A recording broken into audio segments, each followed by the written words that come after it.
Hello and welcome to this CGTN live broadcast. My name's Martin Lowe. We're at Phuket, the largest island in Thailand. It's in southern Thailand, and we're here to bring you the latest on an unfolding tragedy of really quite massive proportions. A pleasure craft loaded mostly with Chinese families on holiday here in Thailand from China set out to sea from here in Phuket for a day trip around the islands. It's a regular thing, but while they were at sea, a massive storm blew up and the boat that they were traveling on, the Phoenix, was knocked over. Some reports say the waves were as high as 5 meters. A number of boats got into difficulties. Another boat was capsized. A smaller craft got into all sorts of difficulties. But this particular pleasure craft, the Phoenix, was capsized and was sunk. Now, we are getting conflicting reports. This is still an active situation. There are people at sea looking for survivors. There are a large number of dead. We know that. A number of bodies have been recovered. The numbers are changing even from the official sources. This building behind me is where the rescue is being coordinated here at a place in southern Phuket called Chalong Pier. This is the location that the pleasure craft, the Phoenix, left from. And so far, this has been where the rescue attempts have been coordinated from. Now, what we know is that a number of people sadly have lost their lives, including families and including children. And as I said, we believe most of the victims are holidaymakers here in Thailand from China. Now, the highest numbers that we've heard are that there were around 100 plus people on this pleasure craft. Half of them are known to have been rescued and are survivors, although a number are in hospital, but there are a number of dead. Now, Thai media, which is here on the ground and which has been, they have been quoting the Thai Harbour Department. Now clearly that's an official source, and the Harbour Department is already putting the number of dead at more than 40. An incredibly high figure. More than 40 people, they say, have died. They say that divers have now managed to dive down to the Phoenix, to the pleasure craft which sunk, and they say that they have found in the capsized upside down hull of the boat, which is on the seabed, they say they have found 26 bodies. And in addition, they say 17 bodies have been recovered from the sea. So if you add those two figures together, that's a figure of around 43. Now, there are still a number of people missing, unaccounted for. They will have been in the water now for around 24 hours. So the prospects of their survival clearly are not good. The provincial governor here on Phuket Island, his figures are a little bit more conservative, but he has just announced a confirmation of 23 fatalities. So one official source is saying 23 fatalities and possibly 20 or 30 people still unaccounted for.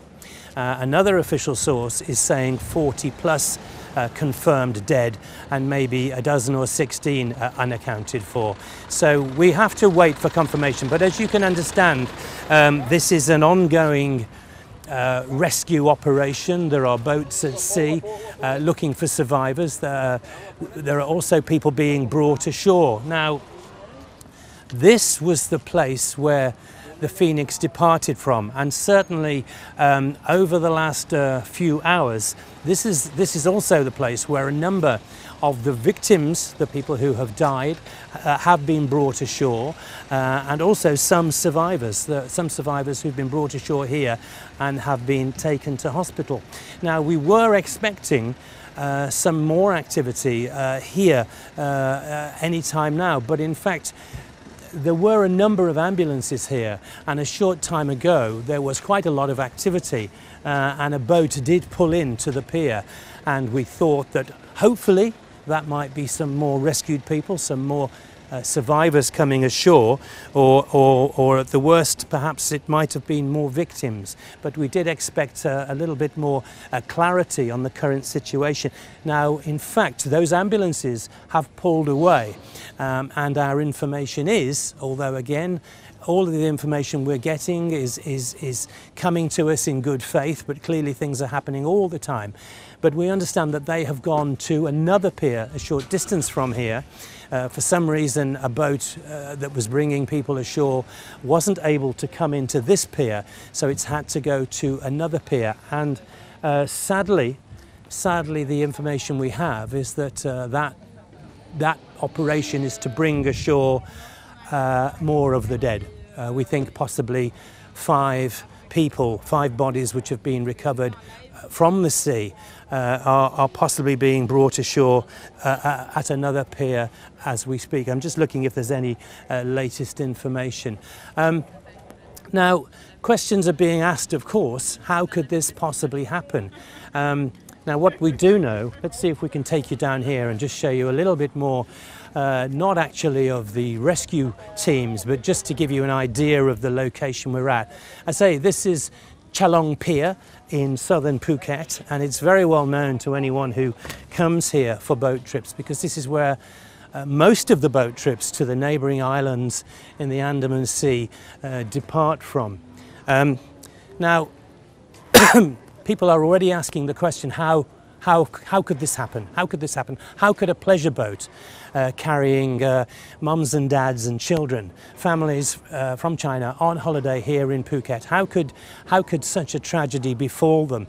Well, our information is that this particular pleasure boat left early in the morning when conditions were more like the conditions you can see now, which are fairly benign, a flat sea and very little wind. Of course, it's getting towards evening here, so it's a little bit dark, but you can, I think, clearly see that the water is flat and the conditions don't seem to be posing any threat to anybody. But it was an all-day trip, and during the time that the boat was at sea, it does appear that a very severe storm blew up very rapidly and caught out a number of vessels, not just this one, but of course this was the one that had the highest number of people on board. Now, we have heard reports, as yet unconfirmed again, but reports that waves were as high as 5 meters.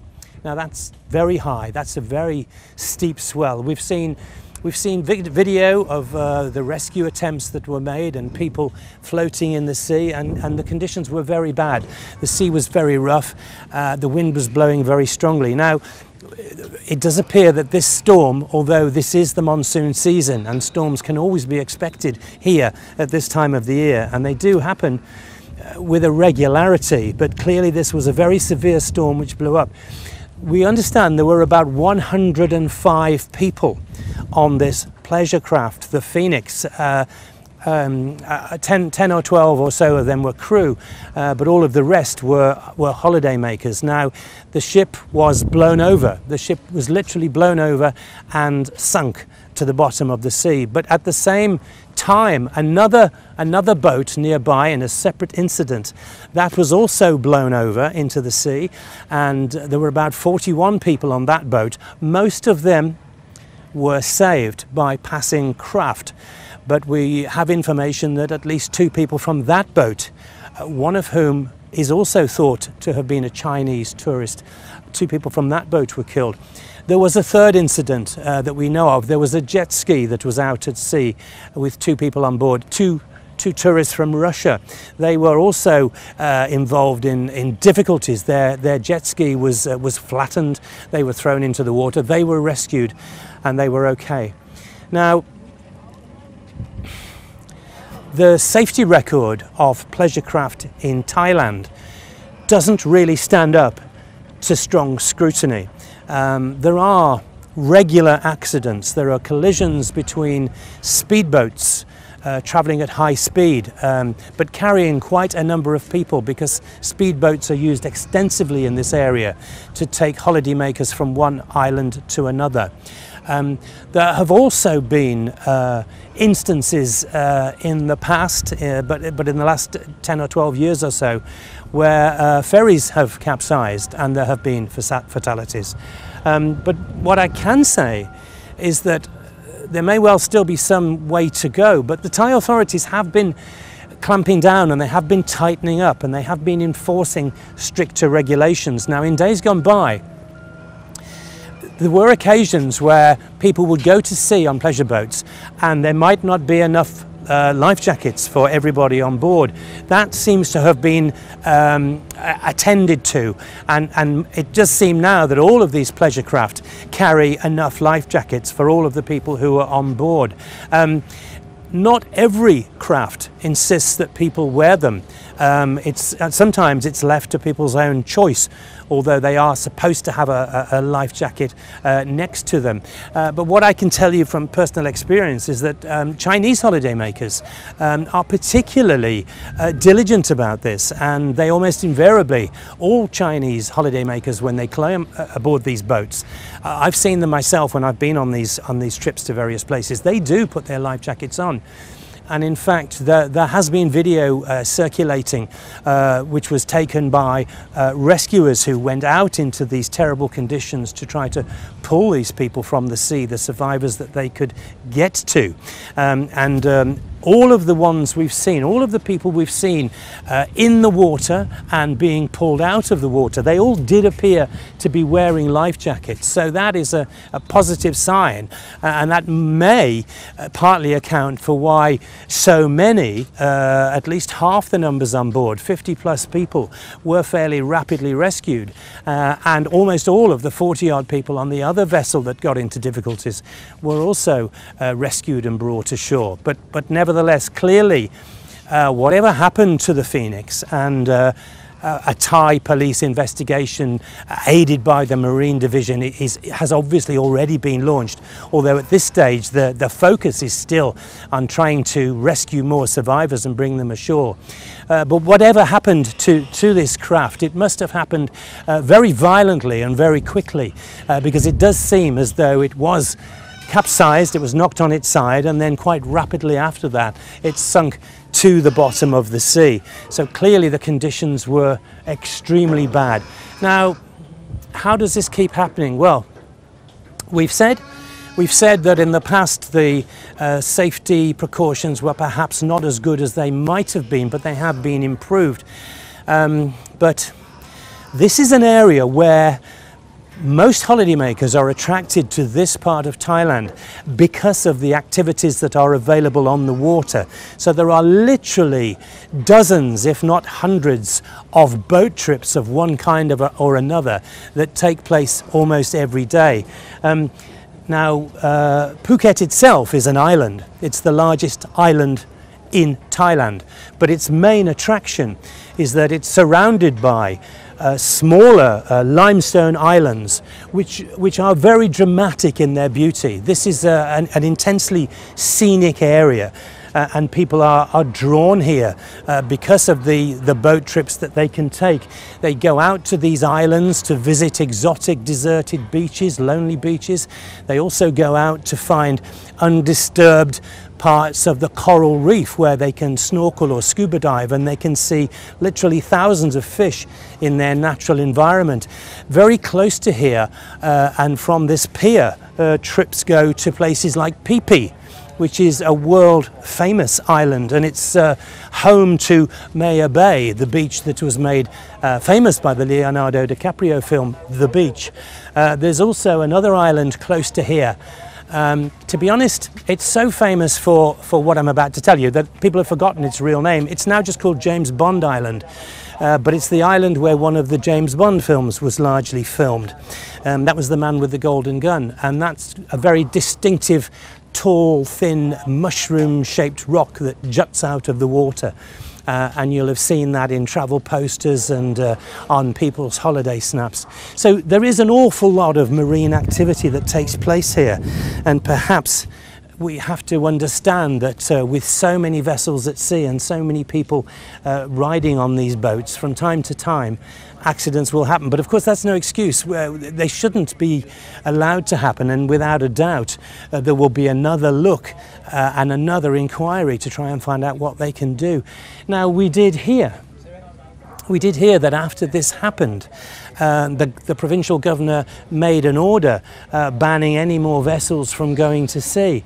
And people will be asking why it wasn't known in advance that this storm was imminent. And that's a very valid question. And of course, we don't have the answer yet. We don't know if it simply blew up out of nowhere or whether possibly people knew that the weather was deteriorating, but they took the decision that it was safe to go ahead when it quite clearly wasn't. But as I say, that is for the future. The focus at the moment is to continue the search at sea for any survivors that might still be in the water. Now, even though that does seem quite incredible, we're now getting on to almost 24 hours since the vessel went down. Of course, the waters here are warm, and once the storm passed, the seas are calm, and they are all believed to be wearing some kind of life jacket or buoyancy aid. So for that reason, the search goes on with full intensity. Meanwhile, those who have been brought ashore and survived are being treated in local hospitals. Most of them are a little bit worse for their for what happened to them, but they're not in a serious condition. We have concerns about a small number who may well be in a serious condition. One thing that people have been asking about, clearly some of the hospitals have been asking for Chinese speakers to come forward and to act as interpreters and to help the medical staff carry out conversations with these Chinese visitors, many of whom do not speak Thai or do not speak English. So that is something that there is an appeal for. But certainly the search will go on as long into the night as there is any visibility at all, in the hope that more survivors might be found. In tandem with that, there is the much grimmer task of bringing ashore the people who have been killed and taking care of their bodies. So, as I say, regular updates are coming from various sources, from this building here where the rescue is being coordinated. But as you can imagine, it's a situation that is still underway. This is not something that has been concluded. This is an ongoing rescue operation for those who may have survived, in tandem with a recovery operation for any more bodies that might be found in the sea. Clearly, what we can say with all sadness is that, as we said at the beginning of this report, this is definitely a tragedy on a massive scale. Casualties we know, deaths we know, are already in the high 20s confirmed, possibly more than 40. We think in total, perhaps I shouldn't say that because we're not that certain, but certainly our understanding is that more than 50 people remain unaccounted for, either not yet found or confirmed dead. So this is clearly something which is continuing to unfold. We will continue bringing you up-to-date information whenever we can. You may be a little bit far away, but you can possibly see, as you'll imagine, there are media here, there are media trucks here from many organisations, including our own CGTN. But from Chelong Pier in Phuket, that is the latest situation. We will keep you updated. Numbers are changing all the time, but there is no dispute, there's no question. This is a tragedy on an epic scale involving mums and dads and children. It's a terrible thing. People who came here for nothing more than a happy family holiday now caught up in a terrible tragedy. Our sympathy, of course, goes out to all of the families of the people who are either confirmed dead or are still missing, or indeed are recovering in hospital. But we will do our best to keep you up to date with what's happening, and we'll try to confirm those numbers for you as soon as possible. And if there are any developments, of course, we'll come back and we'll bring you those developments as soon as we can. For now, that's as much as I can tell you. I hope you found this update useful. Stay watching CGTN and we'll keep you informed as much as we can. But for now, that's goodbye from me, Martin Lowe, Chelong Pier in southern Phuket, with this awful news of a terrible family tragedy at sea.